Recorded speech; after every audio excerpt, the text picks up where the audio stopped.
Bismillahirrahmanirrahim.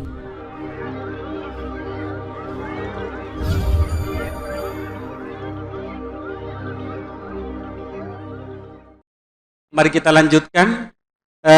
Apa yang harus kita lakukan sebagai GPHI? Mudah-mudahan kebijakan ini muncul dan ada gambaran. Kami persilakan kepada Ibu Pinky Hidayati untuk menyampaikan kebijakan dan implementasi kurikulum merdeka dalam satuan pendidikan. Terima kasih Bapak. Bismillahirrahmanirrahim. Assalamualaikum warahmatullahi wabarakatuh. Alhamdulillah, meskipun siang-siang masih semangat ya Bapak Ibu ya. Kalau AGPAII ada yel-yelnya enggak yang di Bangkalan? Belum. Pengurus AKPA yang baru nanti tolong dibuat yel-yelnya biar tambah semangat ya. Sebelumnya saya selaku Kepala Cabang Dinas Provinsi Pendidikan Provinsi Jawa Timur untuk wilayah Kabupaten Bangkalan mengucapkan selamat dan sukses kepada kepengurusan AGPAII tahun 2000 masa hikmat 2000-2003. Semoga makin berjaya dan semoga makin bisa meningkatkan kesejahteraan seluruh guru pendidikan agama Islam yang ada di Kabupaten Bangkalan. Amin. Baik, terima kasih. Bapak Ibu semua 10 menit. Kayaknya kelamaan ya kalau 10 menit ya. Yakin saya Bapak Ibu semuanya merasa kelamaan. Dan saya kalau suruh bicara mengenai kurikulum merdeka, minder saya sama yang di sebelah kiri saya ini ahlinya. Bapak Ibu saya kesini mau kenalan aja. Bapak Ibu saya ini tadi sudah disampaikan oleh Bapak Moderator, terima kasih. Saya ini ya aslinya ya orang Bangkalan. Kalau aslinya sebenarnya orang Jombang. Saya aslinya Jombang, Tebu Ireng. Tapi kebetulan nggak tahu, nggak mimpi, nggak apa kok saya tiba-tiba bisa berjodohnya sama orang Bangkalan Madura. Alhamdulillah. Nggih. Iya. Saya senang kok Bu dapat jodoh orang Bangkalan Madura, soalnya suami Madura itu penyayang. Betul nggak Ibu-ibu? Bapak-bapak benar sebagai suami penyayang? Iya, sayang istri. Tapi istrinya satu aja Bapak ya. Satu di sini, satu di sana kalau katanya Pak Kiai. Enggak, kecuali kalau jadi Kiai bolehlah nambah satu lagi. Kalau belum Kiai jangan. Enggak, saya nggak nyindir suami saya yang di rumah loh, enggak, tenang. Nanti dilaporin lagi nanti sama Pak Maskur nanti. Oke, Bapak Ibu, alhamdulillah sudah 2 bulan ini saya bisa kembali bergabung untuk bekerja di Bangkalan, tepatnya di Cabang Dinas Pendidikan Provinsi Jawa Timur. Kantornya depannya Pemkab. Untuk wilayah kerja kami di Cabang Dinas Pendidikan ini adalah kami ini pembinaan terhadap SMA, SMK, dan PKPLK, SLB. Nah, jadi mungkin ada Bapak Ibu guru agama Islam di SMA, SMK, dan SLB. Nah, mungkin kenal sama saya, kalau ketemu disapa. Buat yang Bapak Ibu guru SD, SMP juga, ayo kita kerja sama bareng-bareng. Kemarin sempat dari teman-teman pengurus AGPAII ini menyampaikan bahwa Bapak Ibu untuk sertifikasinya masih banyak yang terkendala. Ya, sementara sertifikasi itu menjadi syarat wajib yang mana nanti bisa meningkatkan kesejahteraan Bapak Ibu sekalian. Betul nggih? Iya. Jadi ini juga menjadi perhatian dari kami karena bagaimanapun di kami ini ada kurang lebihnya 138 baik SMA sekolah negeri maupun sekolah swasta, yang mana pasti di dalamnya ada lebih dari 1 guru agama. Jadi kurang lebihnya 200 lebih guru agama yang juga harus kami perhatikan sertifikasinya. Ayo, yang seperti ini jangan ditunda-tunda. Teman-teman kepengurusan ini harus menjadi prioritas. Ya, dan kami dari cabang dinas apa yang bisa kami bantu, ayo kita bergerak bersama-sama. Kalau mengenai materi, slide-nya nanti bisa minta di copy ke panitia J. Beberapa slide pertama saya menjelaskan mengenai apa itu kurikulum merdeka. Seperti yang tadi saya sampaikan, saya nguyai segoro, saya ngasih garam ke lautan, abri buje de laut de tase. Abri Buja de Tase. Kalau saya sekarang ngomong mengenai kurikulum merdeka. Mohon maaf bahasa Madura saya acak-adul karena saya selama ini udah lama yang di Surabaya, baru 2 bulan aja saya yang balik pulang ke Bangkalan. Nah, lanjut. Nah, ini konsepnya, ini nanti bisa di copy, next. Nah, kalau katanya keunggulannya kurikulum merdeka memang adalah kita bisa mengembangkan potensi terbaik dari anak. Jadi Bapak Ibu, bayangkan dulu ketika kita lulus sekolah, nggak usah sekolah yang sekolah wajib.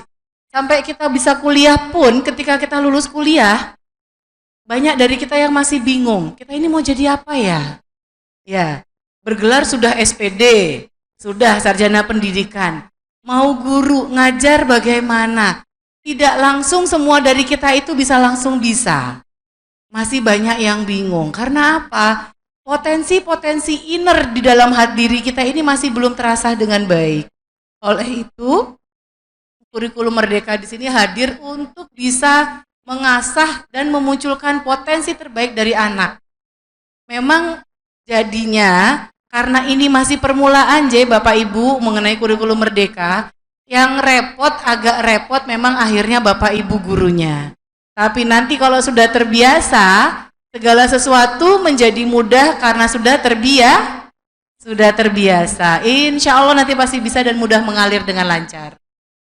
Cuma ada beberapa hal dari kurikulum merdeka yang saya sebagai pengamat sebelum saya terjun 2 bulan ini, menurut saya ya meskipun merdeka ya jangan merdeka-merdeka amat gitu ya. Maksud saya tetap beberapa hal harus jadi koridor.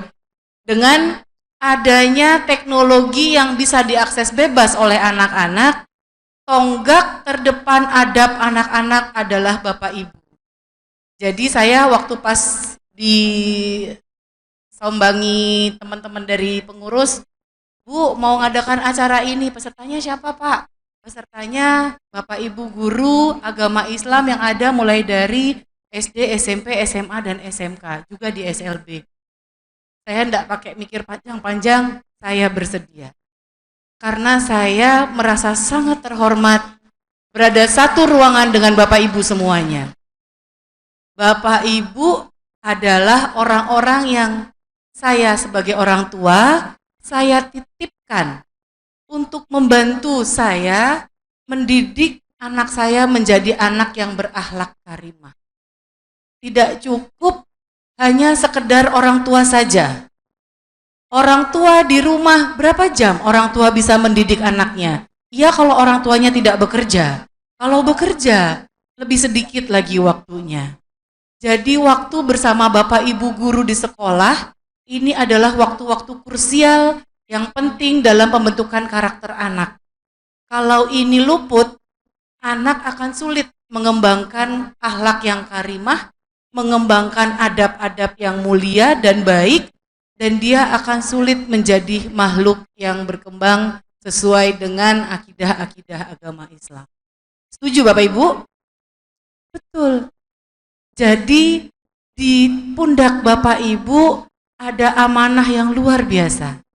Pendidikan agama siswa-siswa yang insya Allah nanti akan menjadi berkah semuanya untuk Bapak Ibu ketika anak-anak ini nanti sukses ke depannya dan mendoakan kita semua sebagai guru-guru dan orang tuanya. Ini bisa dibaca sendiri, Nek. Nah, dalam kurikulum merdeka sendiri tujuannya adalah untuk profil pelajar Pancasila. Ini ada 6. Sudah tahu ya Bapak Ibu ya? Pasti sudah ya. Nah, dikupas satu-satu sebentar. Untuk yang pertama, beriman bertakwa kepada Tuhan Yang Maha Esa dan berakhlak mulia. Ini sangat erat kaitannya dengan mata pelajaran agama, khususnya agama Islam. Nah, disinilah masuk ilmu-ilmu yang Bapak Ibu miliki diberikan kepada anak-anak, bagaimana caranya supaya anak bisa mengadopsi dengan senang. Jadi mengajarkan agama itu tidak dengan menakut-nakuti, tapi dengan menceritakan yang indah-indah, sehingga anak tertarik untuk membaca sisanya. Karena tidak mungkin satu buku setebal ini Bapak Ibu yang mengajarkan semua. Tidak penting, tidak bisa, tidak mungkin. Ambil yang menarik, diceritakan dengan baik anak-anak sehingga tertarik, sisanya anak-anak membaca di rumah. Itu bagaimana kita memacu, bagaimana kita men-trigger, bagaimana kita mengundang anak-anak untuk mengembangkan dirinya. Yang kedua, mandiri. Bagaimana dengan sekarang anak-anak kita ini dia bisa punya, dia pede bahwa saya mampu mengerjakan tugas sendiri, melakukan apa-apa sendiri. Ini ada kita munculkan kemandirian. Yang ketiga, berkebinekaan yang global. Jadi ini juga penting dengan adanya sekarang dunia tanpa batas, anak-anak ini juga harus diajarkan bagaimana menghargai satu sama lain, tapi juga anak-anak ini juga bergotong royong untuk melakukan pekerjaan-pekerjaan yang memang bisa dilakukan dalam sebuah tim. Dan yang kelima dan keenam, ini anak-anak kreatif dan berpikir kritis, ini menjadi tuntutan utama ketika nanti anak-anak bekerja di dunia pekerjaannya nanti. Karena akan lebih mudah, gelar bisa berderet-deret. Tapi kalau dia by the book, apa-apa dia hanya berdasarkan textbook yang dia baca, ketika dia tidak bisa berpikir kreatif, dia tidak bisa bernalar dengan kritis, dia akan kesulitan memecahkan sebuah masalah. Masalah itu tidak mungkin datangnya itu sama persis dengan yang ada di buku. Jadi untuk itu dia harus punya kemampuan nalar kritis dan juga kreativitas. Ini bisa dibaca sendiri, next. Next, ini pesan-pesan dari beberapa tokoh. Next. Nah, ini yang mau saya sampaikan itu ini. Bapak Ibu mungkin sudah ada yang familiar dengan foto yang ada di slide depan? Beberapa familiar ya. Saya cerita sedikit ya. Yang paling sebelah sini berarti ya. Kalau di sebelah saya sebelah paling kanan, G utara. Ini adalah foto, ini sempat viral di TikTok. Jadi ada anak, dia memvideokan anak ini dengan bangganya dia menendang ibu-ibu yang baru pulang dari sawah. Dan ini mereka buat semacam seperti guyonan. Ini ceritanya dari slide yang pertama. Kalau slide yang paling sebelah sana, itu adalah kejadian yang baru-baru ini di alhamdulillah, insya Allah tidak mungkin ya di Bangkalan, tidak mungkin terjadi, jangan sampai juga terjadi. Ini terjadi di Sumatera Barat, di sebuah kabupaten namanya 50 kota, di mana ada ceritanya, ada yang sudah tahu Bapak Ibu ceritanya? Ada? Sudah? Hah? Belum. Jadi ada seorang guru itu sepeda motornya selalu gembes bannya, selalu digembesin. Akhirnya suatu hari dia memutuskan sepeda motornya dia taruh di kelas, di pintu depan kelasnya dia. Lalu dia sambil ngajar, dia sambil ngintip. Ternyata ada anak SD, ada anak yang menggembosi sepedanya. Akhirnya dia keluar, dia tegur. Begitu dia keluar, dia tegur, sambil dia memvideokan untuk menangkap anak itu bahwa sedang menggembosi. Yang terjadi apa? Anaknya marah.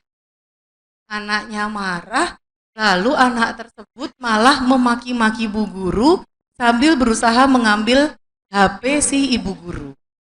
Nah, akhirnya setelah ramai, lalu kejadian ini menjadi viral, informasi yang sampai ke pejabat yang ada di sana ini berbalik. Informasinya adalah gurunya memukul si anak, padahal tidak ada sama sekali pukulan. Nah, ketika guru ini meminta maaf, gantian sama murid divideokan. Lalu videonya diviralkan di medsosnya si murid. Dengan bangganya dia mengatakan ini gurunya minta maaf karena sudah marah-marahin saya. Kurang lebihnya begitu. Alhamdulillah netizen kita masih netizen waras.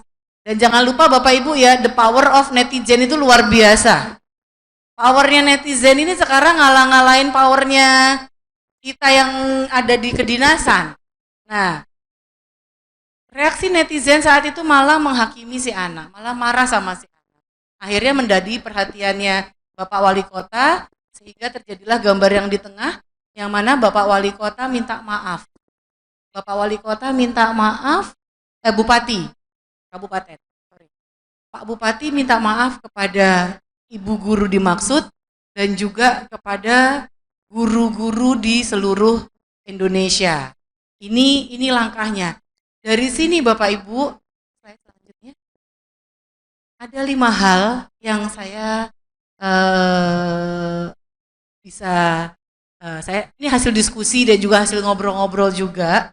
Jadi 5 adab murid pada guru yang kayaknya luput di era sekarang. Yang pertama ini, murid harus bersikap rendah hati kepada guru. Insya Allah banyak murid kita yang masih rendah hati. Tapi ada juga yang meninggikan hatinya, meninggikan suaranya, meninggikan sikapnya kepada kita. Kalau zaman kita dulu sekolah, Bapak Ibu insya Allah ndak berani. Memandang matanya guru langsung saja kita ndak berani. Apalagi kalau yang di pondokan itu kita kalau sudah ustazahnya itu ya kita nunduk gitu ya. Nah, ini yang pertama. Yang kedua, menghormati dan memuliakan guru. Kalau ini memang banyak sekali. Kalau dulu waktu saya sekolah di pondokan itu banyak literatur yang memang bercerita mengenai bagaimana Rasulullah memuliakan guru, bagaimana cerita-cerita sahabat-sahabat Rasulullah yang juga memuliakan guru. Dan cerita-cerita itu kalau sekarang sepertinya sudah agak sulit ditemukan. Jadi kalau Bapak Ibu bisa menemukan cerita-cerita itu, kembangkan lagi Bapak Ibu. Sampaikan kepada murid-muridnya, sampaikan kepada anak-anaknya. Karena itu menjadi bekal anak-anak, cerita ketika dia kecil insya Allah akan terbawa sampai nanti dia besar dewasa. Yang ketiga, hindari meninggalkan majelis ilmu kecuali atas izin guru. Nah ini juga gitu.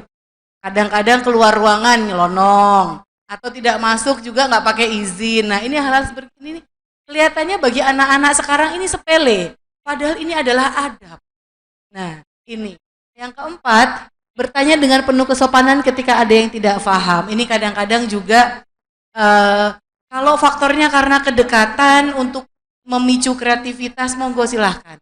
Tapi Bapak Ibu harus tegas dan bisa memilah, membedakan antara kreatif dan antara juga kurang ajar, ngelunjak. Itu harus ada, Bapak Ibu harus bisa membedakan yang seperti itu.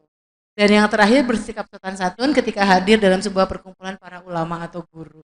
Ini adalah adab-adab yang menurut saya dan juga diskusi saya ini memang agak luntur di era-era belakangan.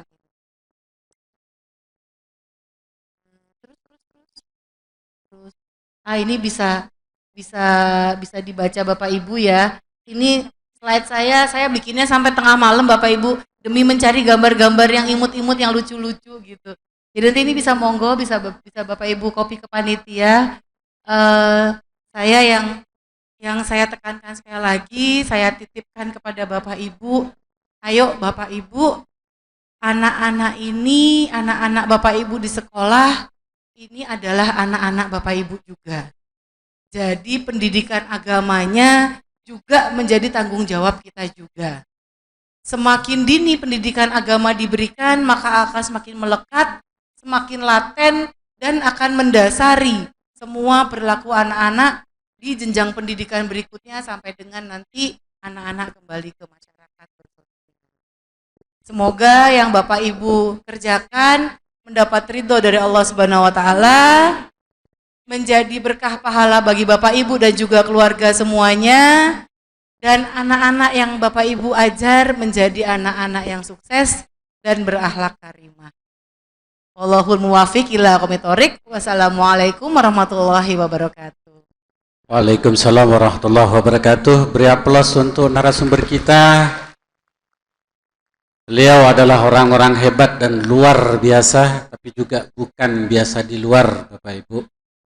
Mohon maaf, mohon izin menjawab apa yang disampaikan oleh Ibu Pinky, bahwa AKPA itu punya yel-yel.